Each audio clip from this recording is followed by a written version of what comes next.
Ayo ni amasasu uri kumva ari kuvugira mu gihugu cy'u Rwanda, aho polisi y'u Rwanda yarashe abagabo babiri mu cyico, ndetse abagabo babiri bapfuye byateje impaka mu bantu, ariko nanone harimo abishimiye iki gikorwa cyabaye polisi yakoze.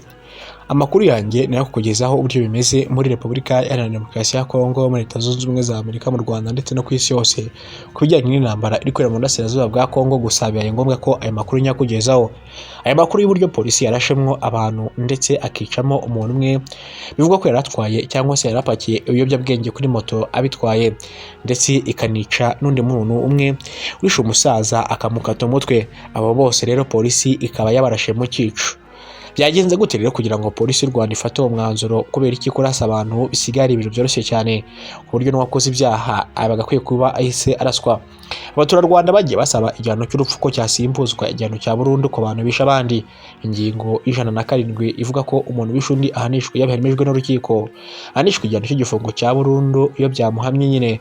Leta ikabihindura igashyiraho ko umuntu wishe undi iyo bihamijwe n'urukiko aba agomba gukatirwa igifungo, cyangwa se akabanza agatotezwa nyuma akabona kwicirwa mu ruhame. Ese koko u Rwanda rwaba rugiye kubishyira mu bikorwa kimwe na Uganda nk'uko bakatiye Okero bivuganye abana bataraguye ibyuma ubwo basanze mu mashuri ya materineri akabateragura ibyuma? N'u Rwanda rwaba rugiye kubishyira mu bikorwa?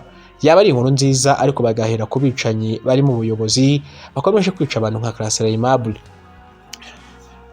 Gushyingura Karasira Aimable, mbere yuko dukomeza reka mbaze nange rino tangazo. Gushyingura Karasira Aimable ni ku itariki ya 14 z'ukwezi kwa gatanu 2026, aho bazamusomera misa ni kuri Regina Patrice i Kigali. Ibiganiro biri kubera iwabo no gusezera umurambo ni iwabo Nyamirambo, no kumushyingura ni Rusororo hano mu karere ka Gasabo. Ku bantu rero mutuye mu Rwanda niho muzaba muri.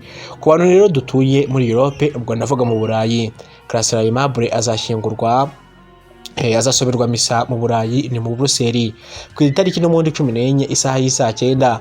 Ahakurikiye mukomeze gukurikirana ibintu hafi kugira ngo muze kugenda mubona update. Imana imuhiruko ridashira Karasira Aimable. Gusa n'abandi batuye mu Rwanda mujye gufasha umuryango we, abagira amateka ye wowe kwisanga ari bonyine.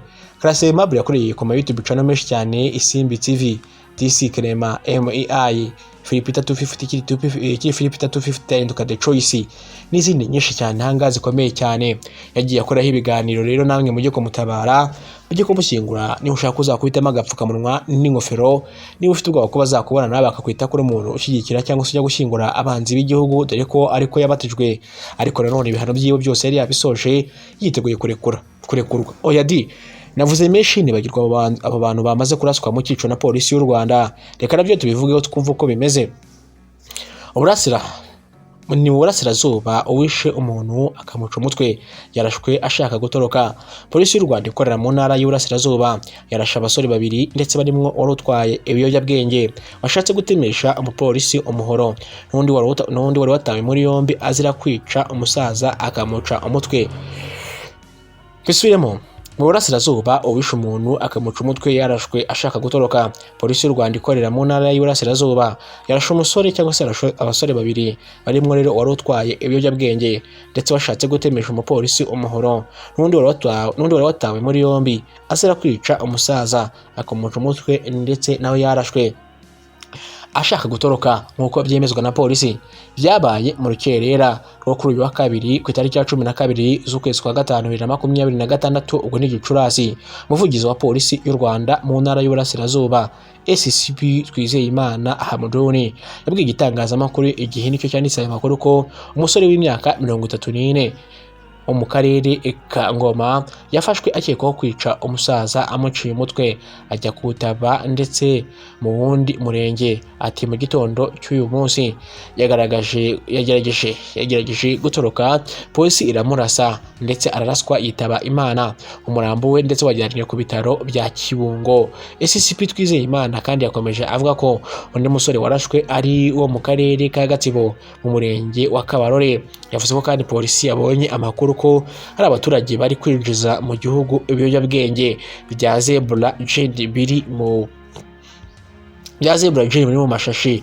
Ibiyobyabwenge kandi byari bitwawe na moto 3 zifatwa zigeze mu murenge wa Kabarore, ni mu kagari ka Nyabikiri mu murenge ni mu kagari ka Nyabikiri mu mudugudu wa Ngarama. Ati polisi rero yagerageje guhagarika izo moto, umwe rero avaho azana umuhoro ashaka gutema umupolisi rero mu kwirwanaho ahita amurasa, ntabwo yahise apfa, yajyanwe ku kigo nderabuzima niho yapfiriye. Kandi ICCP Twizerimana Hamduni yavuze ko kandi izo moto eshatu zafashwe, hafatwa kandi umwe wari uziriho, undi aratoroka. Izo moto kandi zari zihetse amapaki 900 ya Zebra Gin rero zigizwe n'udupfunyika 10,800. ICCP Twizerimana kandi yasabye abaturage kwirinda kunywa no gucuruza ibiyobyabwenge kuko kandi ari icyaha gihanwa n'amategeko, ndetse anagaragaza ko polisi itazihanganira abikora. Ati abantu bakwiriye rero kwirinda gukwirakwiza ibiyobyabwenge, n'icyaha kandi amategeko arabibahanira. Ikindi kandi turasaba abaturage kwirinda kurwanya inzego kandi bakareka gucuruza no kunywa ibiyobyabwenge kuko polisi itazihanganira cyangwa itazigera ibyihanganira uko byagenda kose. Ngayo nguko nuko bimeze kuri update rero zihari kano kanya. Ikintu cya mbere nagaye, reka mbanze mbabwire kuri iryo rasuka ry'abo bantu. Abagabo nyine barashwe, umwe numva yagerageje kujya gutema umupolisi nk'uko byatangajwe na polisi, ndetse ubundi nawe yishe umusaza amukaza umutwe. Ubu rwose yarakwiriye gupfa besubiremo. Niba umuntu avutsa undi ubuzima uwo ari we wese, yaba ari wowe wese, waba uri umuntu woroheje, waba uri umuyobozi, ukaba uzi kuvutsa undi ubuzima, urakapfa utabyaye, uragapfana n'urubyaro rwawe rwose, urakagwishanga, uragahengamura uragapfonyoka, wa mugani wa Karasira Aimable, urakicwa na mugigo, urakicwa n'agahinda, urakicwa n'ibisi, urakicwa n'uragapfa rurenze urwo wavuye uvuganyemo uwo muntu, uragahimbara umupfayongo wambesire we. Uzi ko ufite umwanya ukajya kumena amaraso y'undi muntu, uri ikigoryi. Ntaho utandukanye n'ibyana bitagira ba nyina cy'inyendaro, nta n'ahantu utandukanye n'ibyana bitarezwe, uri umugomo, uri umutindi, ukomoka mu bisekuru byawe kwa Gahini wamuhirimbiriwe. Ureka kumena amaraso y'abandi bantu, ubwo nawe bukwiye kwicwa, ukumva ukuntu icyanga cyo kwicwa kiba kimeze. Uretse umuntu akabaho igihe cye cyazagera agapfa, kuko n'umundi nta muntu uzigera uramba muri ino si turimo twese, nizo nzira tuzapfa. Aho kugira ngo ufate umwanya wawe ujye kumwivugana umuvutsi ubwo buzima rurema yamuhaye, wamuhereje akiberaho ko twese n'ubundi ari hahandi ari nzakagendanye. Iyi si tubamwo akaruta kandi karakabira, kandi kakabonye akagaciro urwoho nyine karakarigasura nta mikino. Nayo mpamvu Mukwanga yavuze ngo iyi si rwose umuntu yakwiye kwiberaho rwose, yirengagiza ibintu byinshi cyane cyangwa se akagerebera hirya. Ubwo hagira igikoma rwose kugira nkaho utakibonye, ubundi abandi bakavuga ati aho ibintu bigiye niho nawe ujya, kuko ushatse kutagira ibindi bigiye urakazira. Niyo